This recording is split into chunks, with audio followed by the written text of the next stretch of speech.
Hi, this is Andy Jowenson. I am your co-facilitator for ED222X, and today we're going to be talking about behavioral theories relevant to supporting a well-managed classroom. And so to start us off, students are diverse. There is a wide and ever diversifying population of students in the United States, and as teachers, it's our responsibility to find an equally diverse uh, plethora of theories and practices to support them. No one theory or one practice is going to work for every student. That's not how life works. It's not how education is going to work. No theory is objectively perfect, and none of them stand alone. Every teacher that you've had or that you currently have uh, has ever subscribed to just one. There are little bits and pieces depending on the situation, depending on the different student, depending on the class, that they are going to adhere to. And that's beautiful that they can kind of give and take. And there's a little fluidity with that.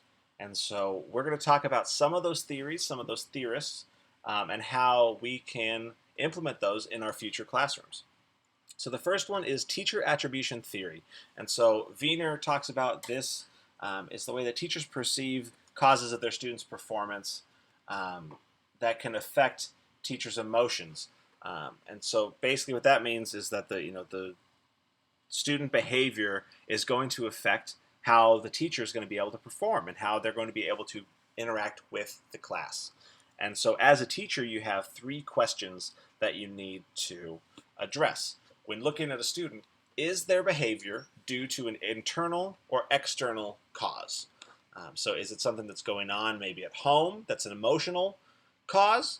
Or is it an external cause? Maybe they are wearing uncomfortable shoes. Maybe it's a little too cold or too hot in the room. Maybe they're looking out the window and they see a friend who's in PE and they're distracted and they want to go play.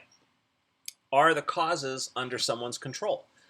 Is that emotion something that little Jimmy can control? Or in the case of like Susie, if she's looking out the window, we can close the blinds and eliminate that distraction. And then the stability portion is, are the causes fixed or do they change? Is that friend of Susie's always going to be outside the window? No. Is Jimmy's home life always going to be tough? Well, that might be a little harder. And so that might be a little bit more of a fixed or a little more of a long-term cause that needs to be addressed, because it's going to affect how the teacher's going to interact with the class, how they're going to be able to respond to the student. And so switching gears, looking at behavioral science, we're also looking at how to assess and how to engage with different students' behaviors. And so the principles that we look at are the law of effect, reinforcement, extinction. And so when we talk about, in this case, reinforcement and extinction, we're not talking about sending in reinforcements of troops or the extinction of dinosaurs. We're talking about providing something to get a preferred behavior. So like adding an incentive or adding an extra stimulant to get a preferred behavior to happen. Or a punishment, in this case, is just the removal of something to get a preferred behavior to happen. So a punishment does not have to mean that they're in trouble. It just means that you're removing something that is a distraction or that's something that is stimulating a negative behavior.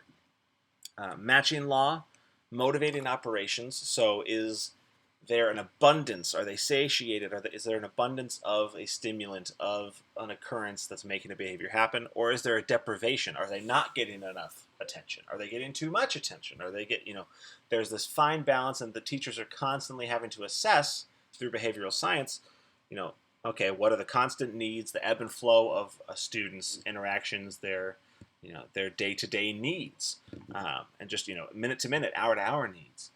That's the role of a teacher. They're always having to assess.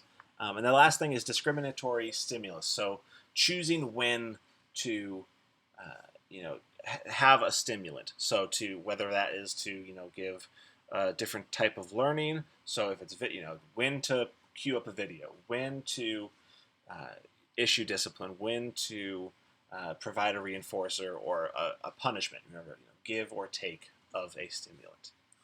And so with that discriminatory stimulus, discipline does come to the forefront. And so we kind of have these two elements that are essential to maintaining balance in a classroom. We have to have a preventative plan of classroom management to set up students for the most success they can have, and then also discipline that's in place for a reactive measure in case there is a behavior that's non-preferred or that is, setting other students up for failure or that student up for failure. And so there is this balance of, prevention and reactiveness that we have to consider. Another thing we have to consider is the development and the needs of students. And so our developmental theorists that we've been talking about, such as Adler, Erikson, Maslow, and Glaser, they talk about meeting the needs of an individual, and that's how they can grow. And so, for example, Maslow's hierarchy of needs might be something that you've heard of. This basically says that once your physiological needs are met, so air, water, food, shelter, that kind of stuff, then and only then can you start to assess work your way up the pyramid. Once that base is strong and set, you can then do the other things. You can address your safety needs, your love and belonging, esteem, until finally you can have self-actualization and realize that you want to be the best person you can be. But one thing to consider is that we do not this is not like a ladder where you just continually go up and up and up and up and up, and then you take the slide down, and then life is happy and everything's wonderful. You can go up and down constantly, and you're ever shifting based on your circumstances.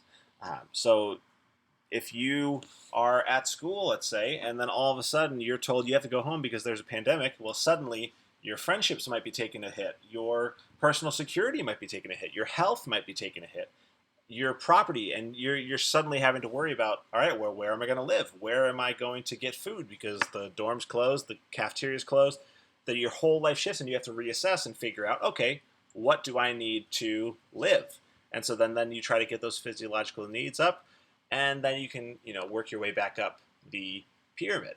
And in the same way, our students do that. Our students are constantly having to have their needs met and then build a little bit. And they're going to have good days and bad days. They're going to have situations that are out of their control at home that leads them to maybe not be healthy or maybe not feel a sense of belonging and connection to their class. And so as teachers, it's our responsibility to be aware of that and be open to those discussions and mindful that, all right, your lesson plan might change because the needs of your students might change. If, Timmy is, dead tired when he shows up and it's because mom and dad have been fighting, you need to be ready to support him in a way and kind of meet him where he is, and whether that's getting him the help he needs in counseling or if it's, understanding why his homework's late. And so that's kind of what the hierarchy of needs, how that affects our lives as teachers.